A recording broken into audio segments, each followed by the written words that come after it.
One of the most controversial aspects of the Jehovah's Witnesses is the role of the governing body. A group of men was said to be the sole channel of communication between God and humanity. However, this claim has come under fire, particularly in light of statements made by Geoffrey Jackson, who is no relation to me, as I might add, who is a member of the governing body. During his testimony before the Australian Royal Commission into Institutional Responses to Child Sexual Abuse back in 2015.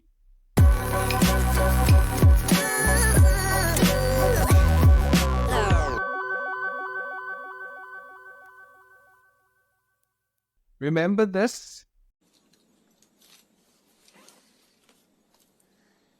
Now, does the governing body, or do the members of the governing body, do you see yourselves as modern-day disciples, the modern-day equivalent of Jesus' disciples?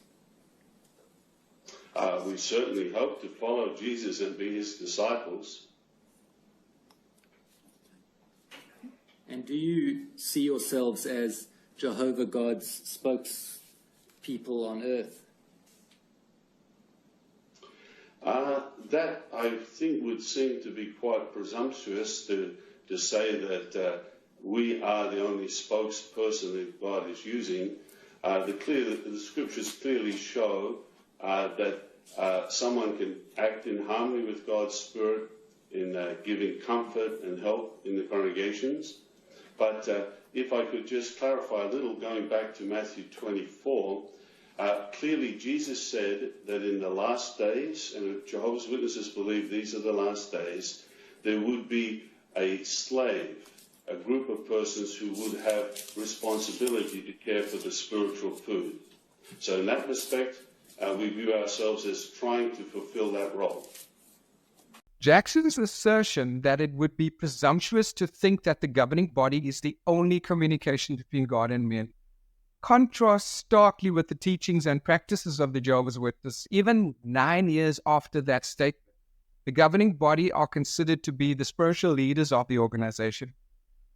But according to Jehovah's Witnesses, these men are appointed by God to interpret the Bible and provide guidance to the millions of members worldwide.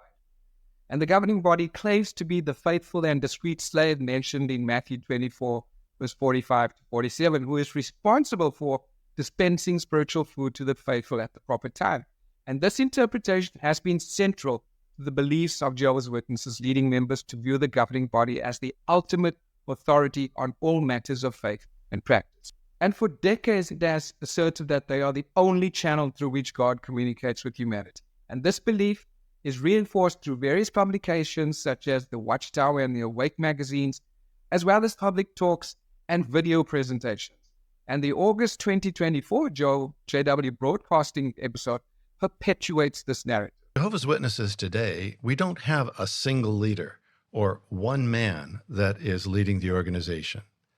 We're organized today as it was in the first century, a governing body, a group of men Jehovah uses to lead his organization today. And all the congregations around the world are united by the direction that we get from the governing body. And just as the apostles and elders in Jerusalem would send out decrees for all the early Christian congregations of the time, the same exact model is used today. Now today, decisions from the governing body take many forms.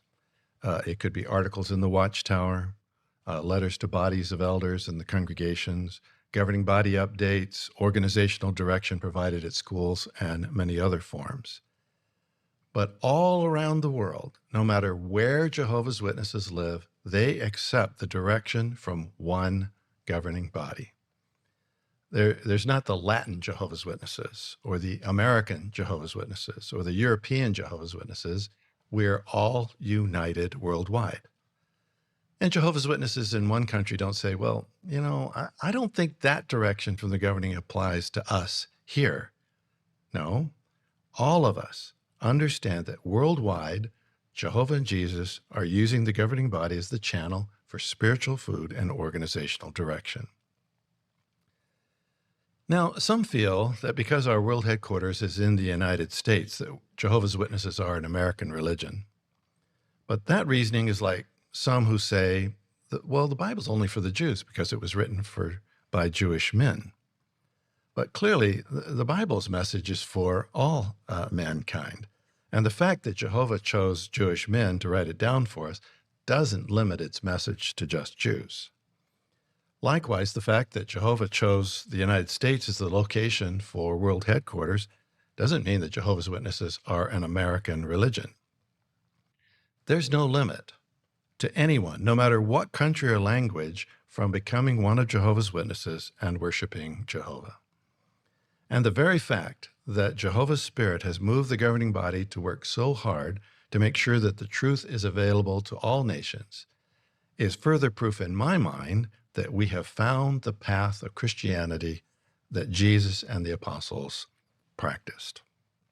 So in review, first, Jehovah's Witnesses are not a new religion started by Brother Russell, but rather Brother Russell and the early Bible students found the ancient path of Christianity that Jesus and the apostles walked on. And secondly, Jehovah's Witnesses are not an American religion. The governing body has made every effort to reach all mankind with the truth.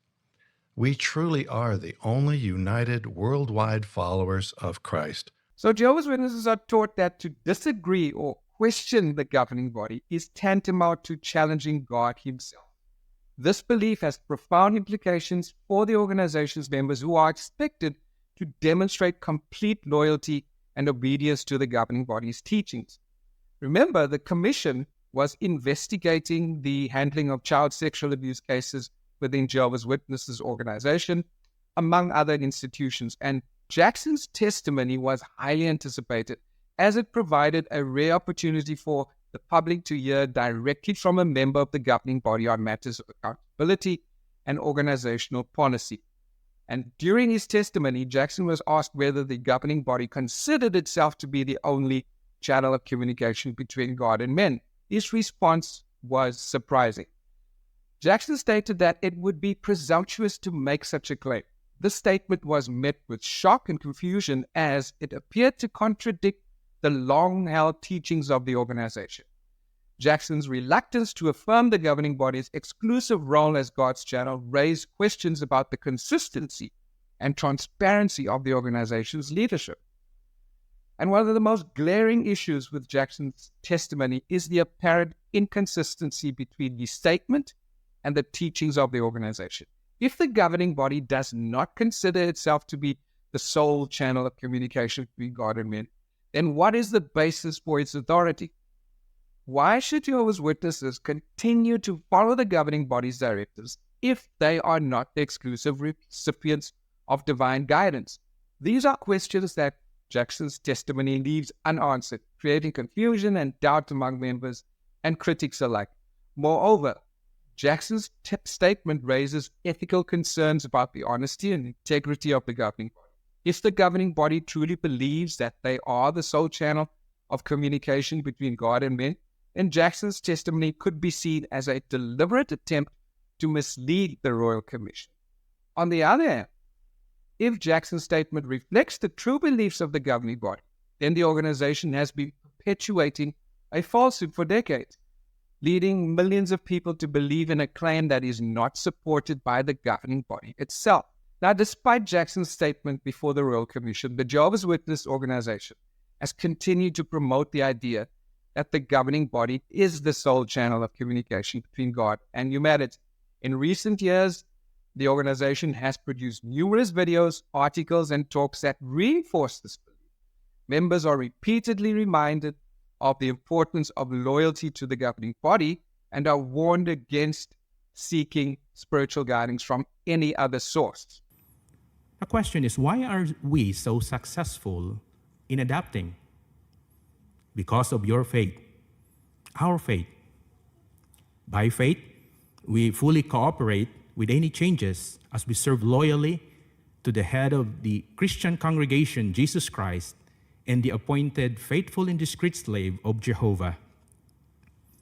The faithful and discreet slave is the primary channel of Jehovah for dispensing increased light or understanding of Jehovah's time and seasons today.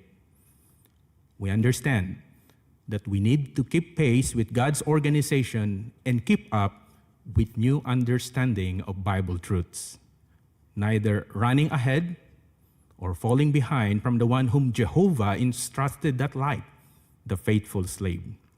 And this message is consistent with the organization's long-standing teachings and directly contradicts Jackson's testimony before the Royal Commission.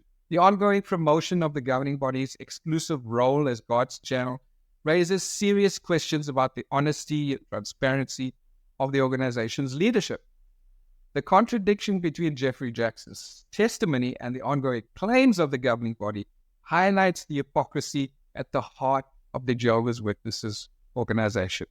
On the one hand, the governing body insists that they are the sole channel of communication between God and humanity, a belief that demands unquestioning loyalty from the organization's members. But on the other hand, when faced with scrutiny from an external authority, a member of the governing body is willing to downplay this claim, suggesting that it would be presumptuous to assert such a role. And this hypocrisy has serious implications for the members of Jehovah's Witnesses. Many members have devoted their lives to following the teachings of the governing body, believing that they are receiving direct guidance from God. To learn that a member of the governing body has publicly questioned the very foundation of this belief is deeply troubling and could lead to a crisis of faith for some members. Furthermore, the hypocrisy of the governing body has broader implications for the credibility of the Jehovah's Witness organization as a whole. If the organization's leaders are willing to make contradictory statements, depending on the context, how can members and outsiders trust anything that the organization says? This lack of consistency and transparency erodes the trust that is essential for any religious organization to maintain its integrity and credibility. Well, the events of the past 2 years have been historic, and they truly have been unprecedented. They indicate that we are close to the outbreak of the Great Tribulation. How vital it is, brothers, that we continue to recognize Jehovah's channel for receiving spiritual food. The November 15th, 2013 issue of the Watchtower mentioned key points for elders in particular to keep in mind as we prepare to face the attack of that coalition of nations that the Bible calls Gog of Magog. Now, I'm going to quote the article. This is what it stated. This is quote, "At that time, life-saving direction that we receive from Jehovah's organization may not appear practical from a human standpoint. All of us must be ready to obey any instructions we may receive, whether these appear sound from a strategic or human standpoint or not. Now is the time for any who may be putting their trust in secular education, material things, or human institutions to adjust their thinking." And for many members, that belief that the governing body is the sole channel of communication between God and humanity is a central tenet of their faith. This belief shapes their worldview, influences their decisions, and dictates their behavior. To have this belief called into question by a member of the governing body itself is deeply unsettling.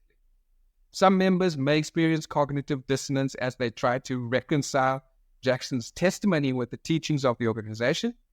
And cognitive dissonance occurs when a person holds two conflicting beliefs or ideas, leading to psychological discomfort. In this case, members may struggle to understand how the governing body can claim to be the sole channel of communication between God and men, while also acknowledging that it would be presumptuous to make such a claim. This internal conflict could lead to doubt, confusion, and even a loss of faith for some members. And additionally, the hypocrisy of the governing body may lead some members to question the overall integrity of the organization. Despite this, the organization continues to promote the belief that the governing body is the exclusive recipient of divine guidance, creating a stark contrast between its public statements and its internal teachings. The hypocrisy has significant implications for the members of the Jehovah's Witness organization. many of whom have built their lives around the belief that they are following the direct guidance of God through the governing body. The contradictions in the organization's claims may lead to doubt, confusion, and a loss of faith for some members, while others may begin to question the overall integrity of the organization. Ultimately, the leadership keeps on perpetuating this narrative in the face of glaring recorded evidence, and one of their leaders denies that they are the sole channel of communication between God and them.